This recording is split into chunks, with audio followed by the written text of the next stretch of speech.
Всем доброе утро. Прекрасное, чудесное, теплое утро 25 августа. Хвала, честь и слава Господу Богу, что пробудил так рано. Боже, спасибо Тебе, Господи Боже. Благодарение Тебе, Господи Боже. Слава и хвала и величие. Господи, как все Ты дивно сотворил. Тебе единому слава, хвала и величие. Потому что Ты, Господи, Твоей мощной рукой держишь всю эту землю. Если Господь уберет руку святую, то здесь будет хаос, полная тьма будет. А это очи Господни, это милость Бога освещает эту землю и хранит мир. Мои драгоценные, кто слышит меня, молитесь к Иисусу Христу, потому что такое повеление Бога. Все состоит на 2 заповедях. Люди думают 10 заповедей, из которых мало кто знает, в чем они состоят. А все эти 10 заповедей состоят в том, чтобы верить в Иисуса Христа и любить Бога и друг друга. Вот на всем этом должна содержаться вся земля. Если кто любит, то он не будет вредить своему любимому. Он будет его оберегать, как мать ребеночка оберегает. Поэтому, мои драгоценные, верьте в Иисуса Христа, потому что только Иисус Христос наше солнце и щит. Только Иисус Христос может спасти нас. Только Иисус Христос может научить нас. Только Иисус Христос может проникнуть в наши мысли, в наш разум, в наше сердце.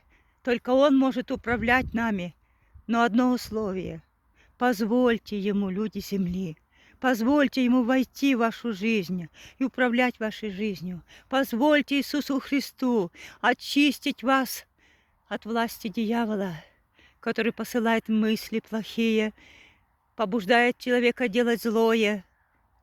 Поэтому всем Бог велел: верьте в Иисуса Христа, любите Бога друг друга. Только так мир будет на земле, и рай будет на земле, и будет все бесплатно. Если Бог сказал: не убей, не укради, и никто не будет убивать и воровать, столько будет богатства, что человеку оно не нужно даже будет. Столько всего будет, что человек не будет ни в чем нуждаться, потому что у него все будет. Зачем ему идти воровать, если у него уже полным-полно всего есть? А так как люди нарушают заповеди, все эти деньги, все богатство идет на восстановление развалин войною сотворенных, потому что война – это бедствие всему народу. Поэтому Бог велел: молите за президентов земли. Дорогой Небесный Отец, милостивый, милосердный, я очень Тебя умоляю, милостью Христа, Боже святый, обрати светлые очи на всех президентов земли. Дай им духа премудрости, дай им веру, дай им желание, Господи Боже, служить Тебе, читать Священное Писание, исполнять. Дай им, Боже, мысли Христа, дай им, Господи, пути Христа, дай им, Господи, жажду по Тебе, дай им желание делать добро для людей, Господи. Примири всех президентов земли, и тогда будет мир. Дай людям, Господи, веру, дай людям, Господи Боже, все Твои заповеди драгоценные, веру в Иисуса и любить. А как человек будет любить, Господи, если в нем живет злое? Очисти, Господи. Очисти огнем, обрати светлые очи на всех нас. Дай нам, Господи, мир и покой со всех 4 сторон. Благословляю Тебя, Господь Бог, и Ты, Боже, благослови нас. И веди нас, Господь, на исполнение воли Небесного Отца. Иисус Господь, Царь царей, Бог богов над всей землею. И нету другого имени под небом, которым надлежит людям спастись. Только Иисус Христос переносит души людей в Царствие Свое, потому что Бог дал ключи от рая Иисусу Христу.